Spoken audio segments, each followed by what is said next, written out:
ኢትዮጵያ ሀገራዊ ዕዳ መልሶ መነጋገሪያ ሆኗል። ይህንም ቪዲዮ አስታወሳችሁት አይደለም? 68.9 ቢሊዮን ዶላር ዕዳ ነው ያለብን እንደ ሀገር። እንደውም የኛ ዕዳ ጉዳይ ከራሳችን አልፎ አይኤምኤፍንና የ1 ቢሊዮን ዶላር ቦንዳችን 40% የያዘውን ኮሚቴ ግብ ውስጥ ከቷቸዋል።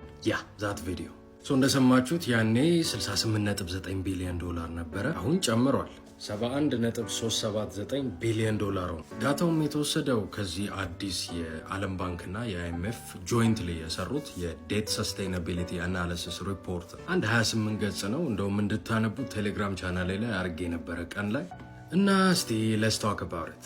እንደተለመደው የቪዲዮ ትንሽ ረዘም ሊል ስለሚችል አሁን ማየት የማትችሉ ከሆነ ሴቭ አርጉትና በኋላ ግን እዩት። በጣም ይጠቅማቸዋል። እስኪ ለዚህ ቪዲዮ ስለ ውጭ ሀገር ዕዳ ብቻ እናውራና የኢትዮጵያን የዕዳ ጫና፣ የአይኤምኤፉን ዲል፣ ብቻ ኤቭሪቲንግ የጫረው አንድ ነገር ነው። እሱም ከዚህ በፊት እንደተናገርኩት ኢትዮጵያ 2014 ላይ የስኳር ፕላንቴሽኖቿንና የኢንዱስትሪ ፓርክ ፕሮጀክቶቿን ፈንድ ለማድረግ ኢሹ ያደረገችው የ1 ቢሊዮን ዶላር ዩሮ ቦንድ ነበር እና እሱ ዩሮ ቦንድን ዲፈልት አደረግን። ዲፈልት ማለት በቃ ዕዳውን መክፈል አልችልም ብሎ ክፍያ ሚስ ማድረግ ማለት ነው። ቦንድ እንዴት እንደሚሰራ ታውቃላችሁ? የሚከፈለው ኩፖኑ ነው። ኩፖን ማለት የቦንድ ኢንተረስት ፔይመንት ነው። ማለትም የሚከፈለው ወለድ። የኛ ዩሮ ቦንድ ላይ ኩፖኑ 6.625% ነበረ which is 33 ሚሊዮን ዶላር ማለት ነው። እና 3 ተከታታይ ክፍያ ሚስ አድርገናል። እና የመጀመሪያውን ክፍያ ሚስ ስናደርግ ነው ቦንዳችን ነን ኢንቨስትመንት ግሬድ የነበረው ወደ ዲፈልት ዳውን ግሬድ የተደረገ። ግን እሱ ብቻ አልነበረ። ኩፖን የሚከፈለው በየአመቱ ነው። 2014 ላይ ኢሹ ተደረገ። 15 16 እያለ የሄድና ልክ 10 ዓመቷ ስትመጣ which is 2024 ፕሪንሲፓሉ ደግሞ ይከፈላል። ፕሪንሲፓል ደግሞ ማለት ዋናው በቦንዱ የተበደራችሁት አማውንት ነው which is 1 ቢሊዮን ዶላር ነበረ ማለት ነው። ይህንን ሁሉ የምነግራችሁ ለምንድን ነው መሰላችሁ? ይሄ ሁሉ ችግር የመጣው በ1.099 ወይም 1.1 ቢሊዮን ዶላር ምክንያት ነው።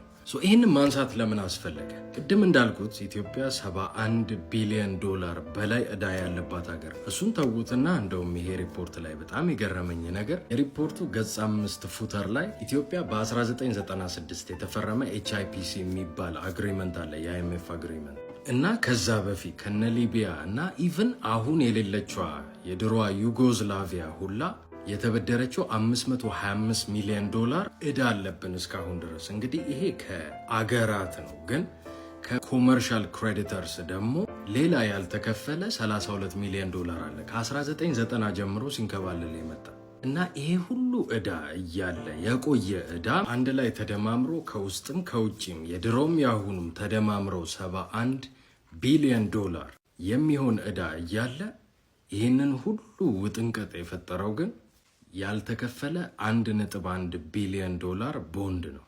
እና ራሳችንን መጠየቅ ያለብን ጥያቄ ለምን እንደዚህ ሆነ የሚለውን ነው።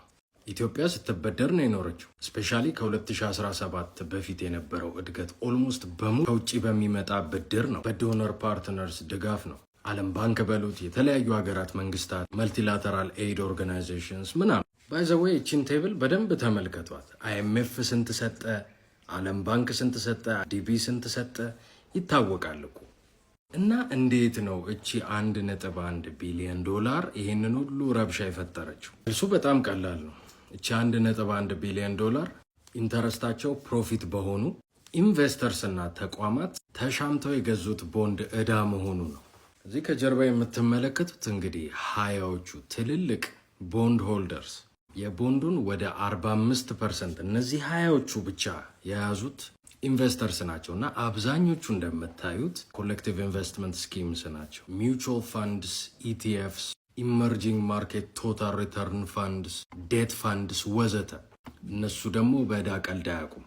ለዛ ነው ኢትዮጵያ 33 ሚሊዮን ዶላር ኩፖን መክፈል አቁማ በቃ ዕዳዬ ሪስትራክቸር ይደረግልኝ ብላ ከአይኤምኤፍ ጋር ስትማለ እነሱም ኮሚቴ አዋቅረው የለም ሙሉ የሚገባንን ትከፍላላችሁ ብለው ያኛው ቪዲዮ ላይ እንደተናገርኩት አይኤምኤፍን ኢትዮጵያን ዕዳዋ እንዳትከፍል እየረዳችኋት ነው ብለው ሲወነጅሉ የነበሩት። ሌሎቹ አበዳሪዎቻችን ግን በደንብ ከአገሪቷ ጋር ኔጎሽዬት እያደረጉ በቂ የሆነ የሪስትራክቸሪንግ ስምምነትን ለመፍጠር ዝግጁነታቸውን አሳይተው ስምምነት ተደርሷል። ግን ቆይ ሄርከት አንቀበልም፣ በቃ ፕሪንሲፐሉ ትንሽ ይቆረጥ ሲባል አይቆረጥም ብለው ነው እነዛ ቦንድ ሆልደርስ ውግም ብለው ሲያስጨንቁ ነው የነበረው። ግን እነዚህ ኦፊሻል ክሬዲተርስ የሚባሉት ደግሞ አገራት፣ መልቲላተራል ዶነር ኦርጋናይዜሽንስ ምናምን እንዴት ሪስትራክቸር ይደረግ የሚባለውን ፍቃደኛ ሊሆኑ ቻሉ? ለምን እንደሆነ ታውቃላችሁ? እነዚህ አገራት አበዳሪዎቻችን፣ መልቲላተራል ኤድ ኦርጋናይዜሽንስ ምናምን ከገንዘብ ውጪ ሌላ ኢንተረስት አላቸው። ቦንዱን የያዙት ኢንቨስተርስ ግን ሌላ ምንም ኢንተረስት የላቸው። እና ከዚህ በፊት ስለ አርጀንቲና የሰራሁት ቪዲዮ ላይ እንደምታውቁት ከሆነ ቮልቸር ፋንድስ የሚባሉ አሉ እና አንድ ሀገር ዕዳዋን መክፈል ሳትችል ስትቀር ቦንዱን በቅናሽ ከሌሎች ኢንቨስተሮች ላይ ይገዙና አገሪቷን እንደዚህ ጉሮሮዋን ይዘው አስቸግረው ሪስትራክቸር ይደረግ ሲባል እምቢ ብለው ምናምን እንደ ኤሊየት ማኔጅመንት ያሉ ቮልቸር ፋንድስ አሉ ኢን ቢሊየንስ የሚያተርፉ እና ያኔ የሀገራችን ቦንድ ኢሹ ሲደረግ እንደዚህ አይነት ነገር እንዳይፈጠር የአንቲ ቮልቸር ክሎዝ ተጨምሮበት ነበር። እነዚህ ቦንድ ሆልደሮችም ኦፊሻል ክሬዲተርስ ዴቱ ሪስትራክቸር ይደረግ ካሉ ብዙ ሪዚስት ማድረግ አይችሉም። ስለዚህም ነው ዴታችን ሪስትራክቸር እንዲደረግ የተፈቀደው ማለት ነው። ግን አበዳሪዎቻችን የዕዳ ሽግሽጉን ከመፍቀዳቸው በፊት አንድ ገለልተኛ አካል ኢትዮጵያን መልሶ ጥሩ ፋይናንሻል ሄልዝ ላይ መሆን እንድትችል እና ዕዳዋን በአግባቡ መክፈል እንድትችል ማንን ኢንጌጅ ያደርጋል? አይኤምኤፍ 3.4 ቢሊዮን ዶላር ያበደረን ዕዳችንን መክፈል እንድንችል። ግን ዝም ብሎ አይደለም 3.4 ቢሊዮን ዶላር አይሰጥም ዝም ብሎ፣ ኢኮኖሚው መስተካከል አለበት አለ። ኢኮኖሚው እንዲስተካከል መደረግ የነበረባቸው ነገሮች ምንድን ነበሩ? አንደኛ መንግስት እንደፈለገ ከብሔራዊ ባንክና ከኮመርሻል ባንኮች ገንዘብ እንደፈለገ መበደር እንዳይችል። የመንግስት እንግዲህ ዋና የገቢ ምንጩ ግብር ስለሆነ በደንብ ተጠናክሮ ግብርን እንዲሰበስብ ማድረግ፣ መንግስት ወጪዎቹን እንዲቀንስ። ግን ሁሉንም ወጪዎች ሳይሆን አሁን ለምሳሌ ሴፍቲ ኔት፣ ይሄ ዝቅተኛውን ማህበረሰብ መደገፉ ምናምን ነገር አይደለም። እንደ ነዳጅ ድጎማ ያለውን ነገር ደግሞ እንዲያነሳ፣ የፈርቲላይዘር ድጎማንም ከ54 ቢሊዮን ብር በላይ እንዳይሄድ ማድረግ፣ ኢኮኖሚውን ደግሞ የውጭ ኢንቨስተሮች ገብተውበት ለመንግስት በደንብ በቂ ዶላር ካዝና ውስጥ እንዲከቱ ኢኮኖሚውን ክፍት ማድረግ። ከዛ ነው ባንኮቹም እንዲገቡ የተፈቀደው። ሪል ስቴት ላይ የውጭ ሀገር ኢንቨስተሮች ኢንቨስት ማድረግ እንዲችሉ ያው ተቀማጩን በዶላር እያረጉ ምናምን። ብቻ ከዚህ በፊት ለፎሬን ኢንቨስተርስ ዝግትግት ብለው የነበሩትም ነገሮች እንዲከፈቱ ማድረግ።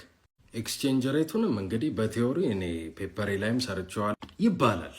ኤክስቼንጅ ሬት ዲፕሪሺየት ሲያደርግ ኤክስፖርት ፕሮሞት ይደረጋል፣ ኢምፖርት ዲስከሬጅ ይደረጋል ይባላል። ያው ማርሻል ለርነር ኮንዲሽን፣ ጄ ከርቭ ኤፌክት ምናምን የሚባሉ ነገሮች አሉ።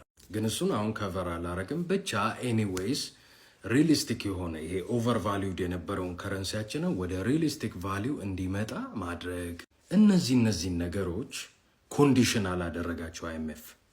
እነዚህን ካላረጋችሁ አላበደርም አለ። ያው መንግስት የሚለው ግን ሆምግሮን ኢኮኖሚክ ሪፎርሙ ከዛ በፊት ሁሉ ነገር መስመር እንደያዘ ምናምን ነገር ነው። ግን ለስ ቢ ኦነስት ላስት ይር የኢሲኤፍ አግሪመንቱ ከተፈረመ በኋላ ነው በጣም ብዙ ነገሮች ኢትዮጵያ ውስጥ ከባድ የሆኑት እና ኦስቴሪቲ ውስጥ ገብተናል። ምክንያቱም መንግስት ስፔንዲንጉንም ቀንሷል። ከዛ ደግሞ ከኢኮኖሚ ውስጥ ደግሞ ያለውን ገንዘብ እንዳለ አንዴ በትሬዠሪ ቢል፣ አንዴ በቦንድ፣ አንዴ በታክስ፣ አንዴ በምናምን እያደረገ ያወጣው ነው ከኢኮኖሚ ውስጥ እና ኑሮም የከበደው ደጀኔና ፍሬንዱም የቸገራቸው ለዛ ነው።